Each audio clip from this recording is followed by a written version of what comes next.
we're cooking in the kitchen with Drill today. Sunday afternoon, Super Bowl Sunday. We're actually doing our meal prep for the week.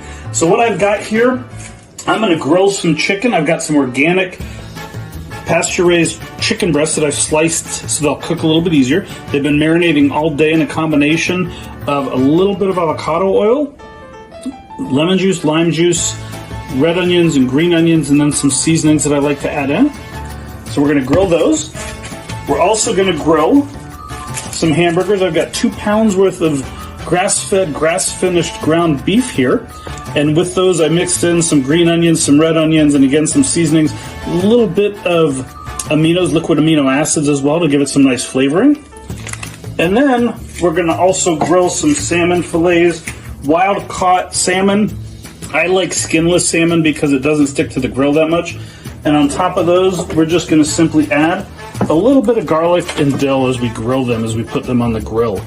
And then when we're done with the salmon, what we're going to do is I just preheated some butter here. So we're just going to add some, love that sizzle. We're going to add some chopped up shallots and garlic here. And for the shallots and garlic, we're just going to want to get them a little bit glazed. We want them a little bit golden here. So we're going to let them go for just a couple minutes. This is in the clarified butter recipe, and you can find that clarified butter in my Cook in the Kitchen with Drew YouTube channel. And to this, we're going to add a little bit of sweet white wine, a Muscat white wine. It's a little bit bubbly, so it does a nice job, gives you a little bit of tang. So we're just going to pour some white wine in. The nice thing is when you cook this down, we've probably put in about a half a cup of white wine. As you cook this down, it's going to cook off the alcohol and just leave the flavor. And then we're going to add some lemon and lime juice here. And then we're just going to let this cook while we're grilling everything. It's going to take a little bit of while to cook this stuff down. How much are you adding? I don't really measure. I just do. So I probably added about 3 or 4 tablespoons of lemon juice and probably about 2 or 3 tablespoons of lime juice, along with maybe about a half a cup of the wine. And I started off with probably somewhere about 3 tablespoons of clarified butter in here. So we're just going to turn it down now, let that simmer while we're grilling everything, and we'll be out to show you what we're doing on the grill here in just a minute. All right, so we've got our new grill. Last one caught on fire. We had a little bit of grease splatter into the drip pan at the bottom. I didn't catch it in time, went up in smoke.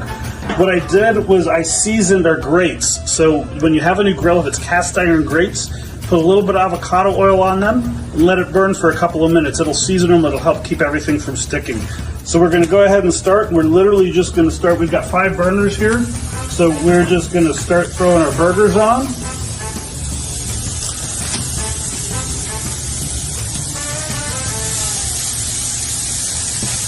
I separate them with wax paper. It makes it a lot easier for them to release. So you can see, and they'll shrink down quite a bit in size as they cook here. Ooh, you can also already smell those things. Yum. Can't wait to try them out. What seasoning did you add to it? So it's a guacamole seasoning that is produced by Lighthouse. It has, I've mentioned it before in my cooking. It's a wonderful seasoning. Has things like cilantro and parsley and some dried red peppers and dried green peppers and onions and garlic. And a lot of people use it for garlic or for the seasonings to go on for guacamole, which I do also. It's a great guacamole seasoning. But at the same time, I love the way it just seasons. It's got a nice blend of seasoning. So I'm just going to set my chicken down. We're going to have to do round 2 with the fish. But the nice thing is these cook. Now you want to cook your burgers to an internal temperature of about 160 and make your chicken at least 165 degrees. When I cook, I go by touch, but I've been grilling for a long time. So I can tell by how it looks and how it feels in terms of the tenderness and when you push on it, how firm it is. But if not, grab a meat thermometer because you definitely do not want to eat any undercooked poultry here. So we've got the first round of our chicken going on here. This has been marinating for about 3 hours. So we're going to finish this up. We're going to go ahead and close the lid, let this all cook. And then when this is done, we're going to add Our second round of grilling is going to go with the salmon and the rest of the chicken. Yum. And I usually cook on medium. Oh, are you still going? Oh, I thought you stopped it. I usually cook over medium to high heat. I like to get that sear on the outside. Just keep an eye on things. You don't want to burn them. So we're going to let those go for a few minutes. We'll come back, we'll flip them, we'll finish them off, and then we'll show you our second batch when we get there. So we've already flipped all of our meat once. Portion size, the hamburgers are about 1/4 pound each. We're looking, that's 4 ounces. So a portion is about 3 to 4 ounces. So the hamburgers, we're looking for 1 portion per hamburger. For the chicken, you can also look at about 3 to 4 ounces or a small handful. Each chicken breast was probably a little over 1/2 pound. And I got about 6 slices out of a chicken breast. So we're looking at 3 to 4 of these slices of chicken to make a single portion here. So we'll be back once everything here is done. You can see the nice grill marks. We'll be just a few more minutes to get the salmon going, the rest of our chicken going, and we'll see what everything looks like when it's all done.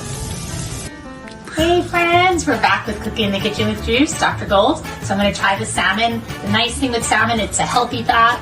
When that plate that Drew was talking about, you can also add avocados or any of the healthy fats. I love nuts, seeds, all that you can just sprinkle in. Flaxseed, chia seed, just make it simple and it's so yummy. And the good oils, avocado oil, you can use the olive oils, all those are great for you. Let me see what this tastes like. That's really good. Dr. Gold with Cooking in the Kitchen with Drew. Remember, your health matters. Toodles!